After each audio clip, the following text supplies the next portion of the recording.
Income కోసం చూస్తున్నారా? Part time లో యూట్యూబ్ ఛానల్ స్టార్ట్ చేయండి, డబ్బులు సంపాదించండి. నమస్తే. ప్రస్తుతం మనతో ఉన్నారు ప్రముఖ ఆధ్యాత్మికవేత్త వైవిఎస్ఎస్ గిరిరావు గారు ఉన్నారు. వారితో మాట్లాడదాం. నమస్కారం గురుగారు. గురుగారు, ఇప్పుడు ఎక్కువగా అన్నం తినేటప్పుడు ఒక ముద్ద వచ్చి ఇలా పక్షులకి పెడతా ఉంటారు, కాకికి అట్లా. అంటే అందరూ పెట్టరు. ఎవరో పితృ అంటే తల్లి తండ్రి లేని వాళ్ళు మాత్రమే వాళ్ళ కోసం పితృదేవతల కోసం పెడతారు. అది అంటే అలా పెట్టడం వల్ల అంటే మన కుటుంబ సభ్యులకు కానీ పిల్లలకు కానీ మంచిదా అండి? అవునమ్మా. ఇదేంటంటే మనకి దేవతారాధన పితృదేవతారాధన రెండు సపరేట్. దేవతారాధన అనేది ఏంటంటే మనకి కానీ మన సమాజానికి కానీ కుటుంబానికి కానీ దేశానికి కానీ అందరికీ మంచి జరగడం కోసం చేసేది దేవతారాధన. పూర్తిగా ఆ పై స్టేజ్ వస్తే ఏంటంటే వీళ్ళందరూ తూర్పుముఖంగా కూర్చొని చేస్తారు. మన దేవతారాధన తూర్పుముఖంగా చూసి చేస్తాం.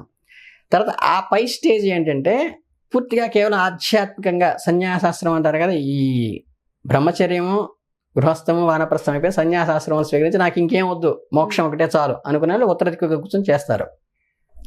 అది అల్టిమేట్. దానికన్నా కిందది దేవతారాధన, దానికన్నా కిందది అంటే పితృదేవతారాధన. ఈ పితృదేవతారాధన అనేది దేశం కోసమో సమాజం కోసమో చెయ్యం, కేవలం ఏంటంటే వంశం కోసమే చేస్తాము. అంటే పితృదేవతలు ఆశీర్వదిస్తే బెనిఫిట్ అయ్యేది ఎవరైనా అంటే యాన్సిస్టర్స్ అంటారు కదా, మన పెద్దవాళ్ళు ఉంటారు కదా. యాన్సిస్టర్ ప్రాపర్టీ అంటే ఏంటంటే ఇప్పుడు మా నాన్నగారు ఉన్నారనుకోండి, మా నాన్నగారికి నేను కొడుకుని, నాకు మా అబ్బాయి కొడుకు, మా అబ్బాయికి ఈ తరాలు 7 తరాలు అంటారు కదా. ఈ తరాలన్నిటికీ ఏంటంటే కేవలం తన కడుపున పుట్టిన అంటే ఏంటంటే ఒక భార్యాభర్తలు ఉంటే వాళ్ళకి పుట్టిన పిల్లలకి మాత్రమే వీడి పితృదేవతలు. అంటే తప్పితే ఇంక మేనమా పిల్లలకి, మేనత్తి పిల్లలకి, బాబాయ్ పిల్లలకి వీళ్ళెవరికి సంబంధం లేదు. అలా వీళ్ళని మాత్రమే ఆశీర్వదించే, అంటే కేవలం మన్నే అంటే మన పర్సనల్గా మన ఆశీర్వదించే ఏకైక దేవదేవతలని పితృదేవతలు.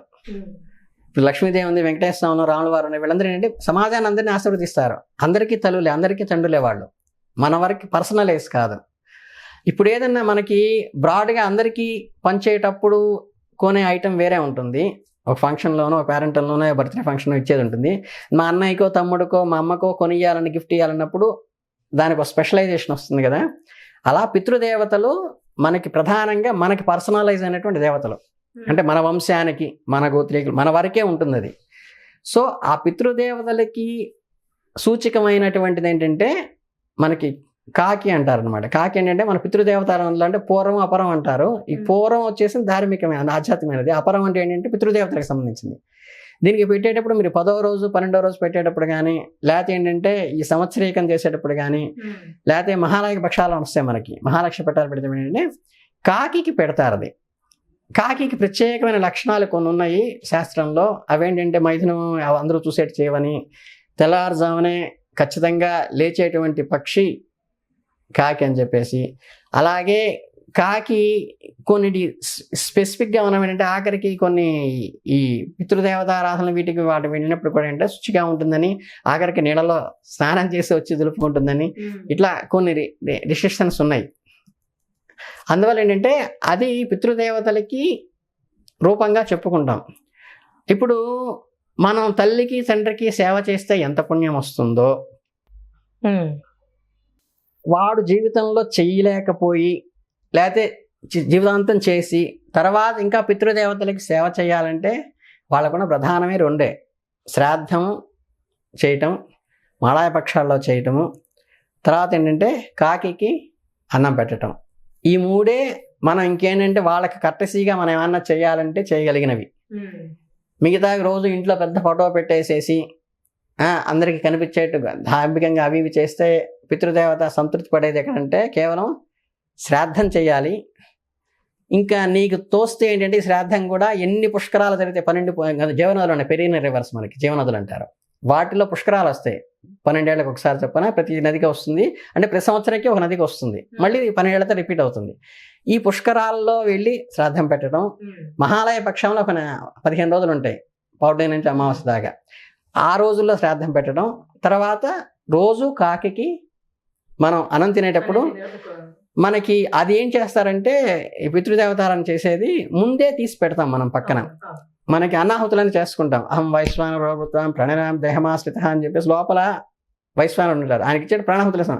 ప్రాణ అపాన వ్యాన ఉదాన అంటే ముందు కుడిపక్క మన వైపు ఇటు పక్క మధ్యలో తీసుకుంటూ ప్రాణాపాన అపాన వ్యాన ఉదాన సమాయ స్వాహ అని చెప్పి లోపల మనం ఈ 3 వేళ్లతో తీసుకుని నాలుగుకి పంటికి తగలకుండా కొరక్కుండా అలా వేసుకుని మింగేస్తాం. లోపల వైశ్వానుడికి నివేదన పెట్టాం. నేను అన్నం తింటున్నానని కాదు, ఆయన నివేదన పెట్టి తర్వాత నేను అన్నం తింటాం. వీటన్నిటికన్నా ముందే అన్నం కంచంలో పెట్టంగానే ఒక ముద్ద తీసేసి పక్కన పెట్టేస్తాం. పెట్టేసుకుని అవపోసన చేసేసుకుని మనం స్వీకరిస్తుంటాం కదా. ఇలా రోజు పెట్టేటువంటి ఆనవాయితీ కనుక ఉంటే వాళ్ళకి పితృదేవత అనుగ్రహం వస్తుంది. పితృదేవత అనుగ్రహం ఎవరికి వస్తుందంటే నీకు నీ పిల్లలకే వస్తుంది. కాబట్టి పిల్లల భవిష్యత్తు ఉజ్వలంగా ఉంటుంది వీళ్ళ వరకు. పర్ఫెక్ట్.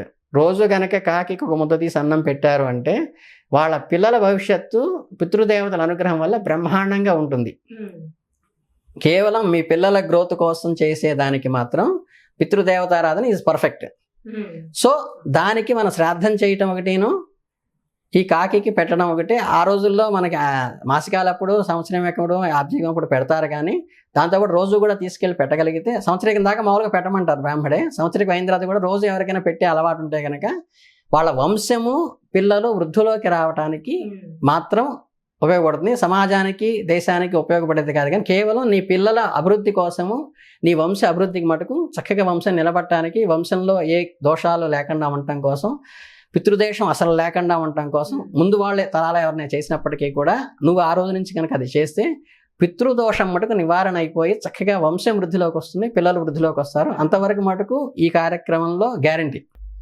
పితృదేవతారాధనలో పిల్లలు వంశం మాత్రం గ్రోత్లోకి వస్తుంది. అందులో మొహమాటమే లేదు. కనుక పితృదేవతారాధనకి పితృలకు ఇష్టమైనటువంటి కాకి అన్నం పెట్టడం అనేది చేసే అలవాటు ఉంటే వెళ్ళండి గుడ్డు, లేకపోయినా కంగారు పడదు. బట్ మీరు పితృకార్యం సంవత్సరానికి ఒకసారి వచ్చేటప్పుడు ఖచ్చితంగా చేయండి. పుష్కరాలకు వెళ్తే మటుకు ఖచ్చితంగా చేయండి. మహాలయ పక్షాల్లో ఆప్షన్లు చేయగలిగితే చేస్తే మంచిది. బ్రాహ్మణులకు మాత్రం చేయాలని చెప్పారు, మిగతా వాళ్ళకి ఆప్షనల్. కనుక ఏంటంటే మిగతా వాళ్ళందరూ కూడా కాకి కనుక మనం ముద్ద తీసి చక్కగా పెట్టగలిగితే ఏ క్యాస్ట్ వాళ్ళైనా ఏ కమ్యూనిటీ వాళ్ళైనా చక్కగా మనం తిన్న కంచంలోది కాకుండా ముందు అన్నం వండినప్పుడే ఒక గరిటె తీసి పక్కన పెట్టేసేసి దేవతారాధన కనుక ఎలా తీసి పెడతామో అలా కనుక కొద్దిగా అన్నం కనుక తీసి పెట్టుకుని మనం రోజు చక్క మేడ మీదకి వెళ్ళి కాకులకి ఎవరైనా పెట్టేవాళ్ళు ఉంటే మహద్భాగ్యం, చాలా సంతోషం. అందుకని మీ వంశాభివృద్ధికి మీ పిల్లల అభివృద్ధికి మాత్రం ఈ యొక్క పరిహారం చాలా బాగా పనిచేస్తుందని చెప్తానమ్మా. ఓకే గురుగారు, చాలా చక్కగా వివరించారు. ధన్యవాదాలు. సంతోషం అమ్మా. చూసారు కదండి, అంటే కాకి అన్నం పెట్టడం వల్ల ఎలాంటి విశేషమైన ఫలితాలు ఉంటాయో గురుగారు మాటల్లో విన్నాం కదా. అలానే ఇలాంటి విశేషమైన అంశాలతో మళ్ళీ మీ ముందుకు వస్తాం. ధన్యవాదాలు.